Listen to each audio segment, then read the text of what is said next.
take note of? Space considerations in your workshop? Hey, I'm Tom Mera. Online, I'm known as 8-Bit Tom. I'm a member of Team Helios. And this is my SMS 1100 Kshatriya. It's a full resin kit. I replaced like a lot of it.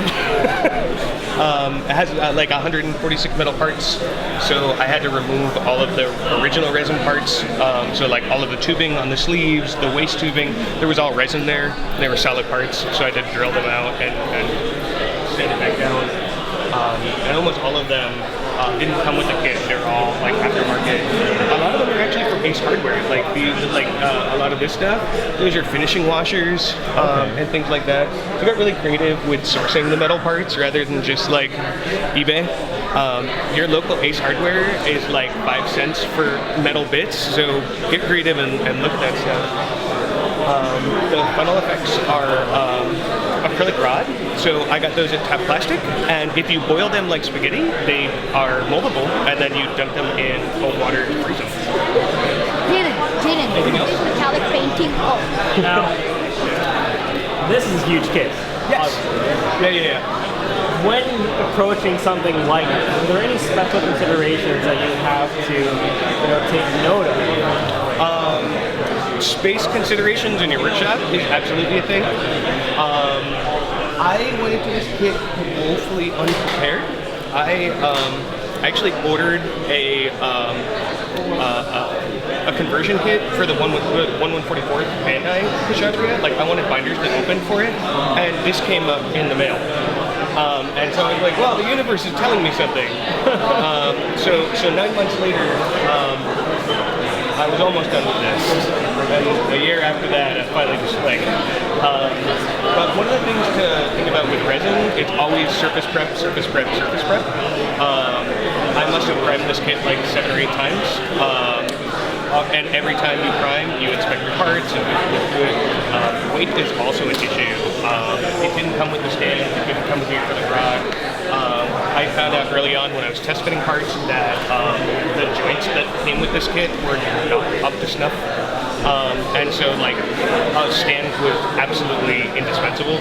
So always take into account weight. And heavy resin, if it falls, shatters. I had a couple of parts shattered, maybe they'll fix now. But yeah, it's taking some balls. And balance is also a big issue.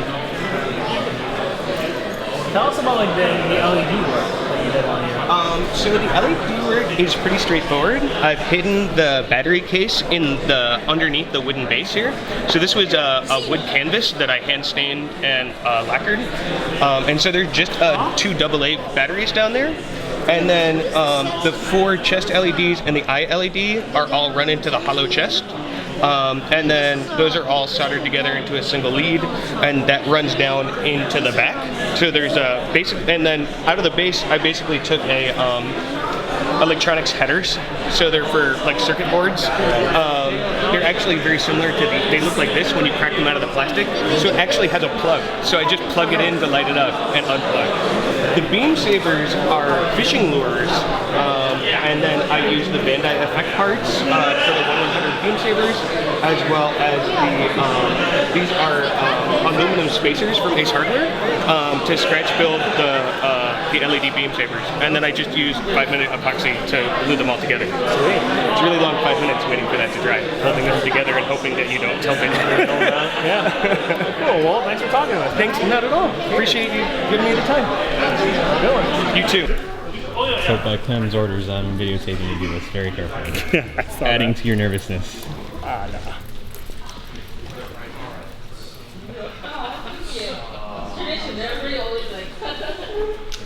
Just remember, don't mess up. It's on camera.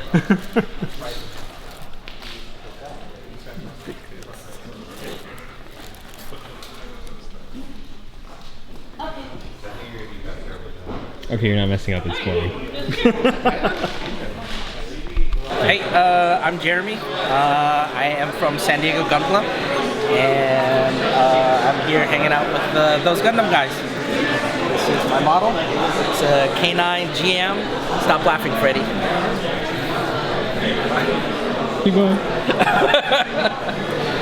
K9GM from HD Build Fighters, or from Build Fighters. This is just a simple recolor of the original green kit and a camo pattern on the K9 unit.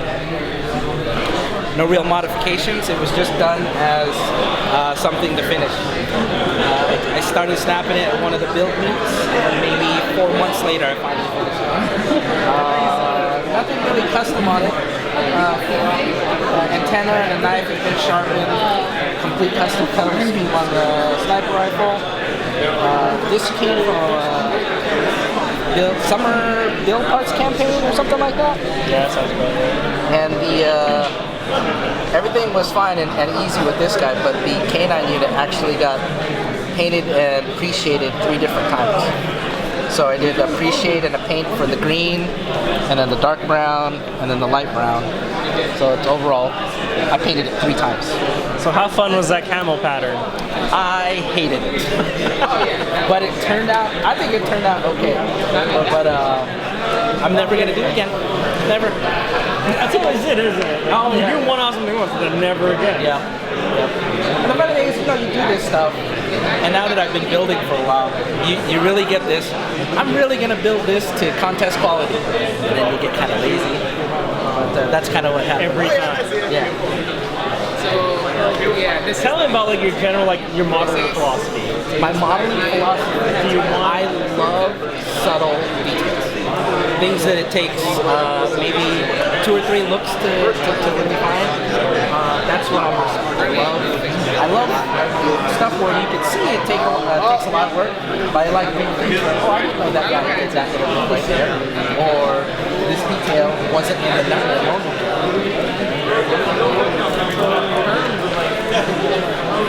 Do you like making things like anime accurate, or do you want to make it as unique as possible? To which of those extremes, you know? So, funny enough, I started building Gundam models and hadn't watched any Gundam show. So I think Build Fighters came on, and that's when I started watching the show. And I'm starting to watch more Gundam shows now, but I definitely think about just plain aesthetic before becoming anime accurate, because I have no foundation in how accurate things are from anime. I think if you can make it aesthetically look good for yourself, that's really where you want to start from. Well, thank you. All right. Do it. All right, Mister, where's your kit? I am entering. Walk over, show us. I'm entering the SD Suzabi for a friend of mine in St. Cloud, Minnesota. Or actually, yeah, in Minnesota. It's a pretty good kit. Keep talking. You actually flew all the way to it, right? I did fly all the way from Minnesota here to deliver this kit. Missed the flight. Missed a flight. Had some issues, but was able to get here on time. All right, cool. Yeah, break it. All right, now this is the part where you pick it up and just drop it on the floor. Hi, my name is Josh Evans. I'm from the Northern California SF Bay Area Gundam Club. I guess I entered a small handful of kits this year, like the Sand Trooper, ATST, and a desert-based diorama for the diorama category. Okay. So tell me about like your building process, like from visualization all the way to execution. I guess for the Sand Trooper and ATST respectively, when Bandai released the kits, as soon as I saw the Sand Trooper, I wanted to build one, including the ATST, because as a kid I've always loved the ATST design. I guess in terms of how I built it, now the Sand Trooper, there's plenty of pictures of the Sand Trooper, just the way it's weathered and the way it's designed. With the ATST, there was never a reported one in the desert until they came out with Star Wars Battlefront from the Jakku DLC, where I literally entered in the game, played a match but totally ignored the objective and went over to a crash to a downed husk of an ATST and just memorized the way it looked in terms of weathering and just kind of copied it onto there. Then I added a white stripe because I like adding white stripes. The same thing with the Sand Trooper. I just watched. I won 6 times today. Nice work. Thank you. I looked at the Sand Trooper the way it was standing and just sort of copied the way it is. I know a little bit about weathering bases, but I guess that's it. For the desert diorama, I did a lot of talk. I actually got a lot of advice on how to do stuff from a Japanese Twitter user named Dark Moti, Motti, and I changed some stuff respectively in terms of how to design and also the weathering. He did a clean build, but essentially the same cutout pieces of the chest of vintage kits and add them on respectively, putty them up, and I was glad how it turned out. Same thing with the desert with the Zaku tank. But that's how. Okay. That's long and short of it. Yep. I mean, obviously they were like fantastic kids, you know. Yeah. This really was, well executed. I judged your kids. I was a little worried because I was like, there were two. Like, I was seeing a lot of like dioramas, one piece of paper. I didn't know they were being. Yeah, because I was told like, oh, enter them in both respectively, not as one kit, and I'm like, oh, okay.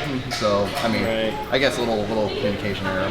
Plus, I was very, I like coming here. I'm very excited about coming here because I like this competition, the way it's set up, and how they actually don't look more. They look more for because in my design choices, if I were to take it to GVWC, I don't have the bang pow factor like a lot of other kids do, but I don't really actively try to change that style to appease to that. I like my grounded reality, like grunts and desert That's sceneries. actually going to be my next question. Yeah. Whether you go for the realistic model side or like the sort of like spacey, wacy, out there sort of design work. I'm still working on space dioramas, but I've been more like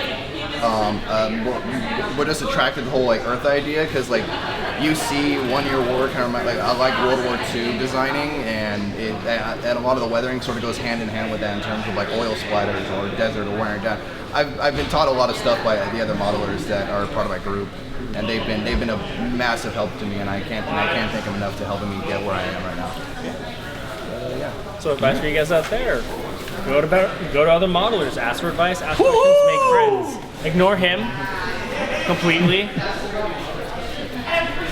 Thank you. Thank you. Right. My name is Steven Hansen. I've been coming to the Southern California Gundam competition for 3 years. This is my first year competing, and this year is my It's my Gundam Amazing X tri-blade. It's supposed to be the Amazing X with the loadout of the X Dark Matter. So tell me, like, what got you into modeling and Gundams in general? I've been a fan of Gundam since its first aired. Do you have a favorite series or a favorite mech series? I actually have been to like the Buildfire series, since it's focused more upon the real world than science fiction. So, like, when you build, like, do you have like a particular philosophy that I like to follow? Do you want to do like, I want to make this my own unique kit, or do you want to make it as accurate to the show as possible? It's a bit of 50-50. Okay. Cool. Now, is there anything you want to talk about, sort of like what you did to this kit, to make it quote unquote unique to you? I used panel linings and Gundam marker for most of the parts. Even took a GN blade from second kit. So do you have like a kit that you want to work on next? Is there anything that you really have planned? Well, I was originally supposed to be making a diorama that showed all of the Barbatos' forms. Okay. Forms, but somewhere in translation between my P Bandai and P Bandai and my emails, I kind of got lost. I kind of lost. Well, that happens. Oh, hey, thanks for talking, Mr. Smith. No problem. Steven Hansen. Gene. And you, sir, your favorite pasta? My favorite type of pasta? Linguine. Has to be linguine. Can you argue that it's not linguine? Come on. That's true. I can't argue. I'd argue that. Well, he's arguing that it's not linguine. So it's about to get serious right now. Interview's over. Considerations that you have to take note of.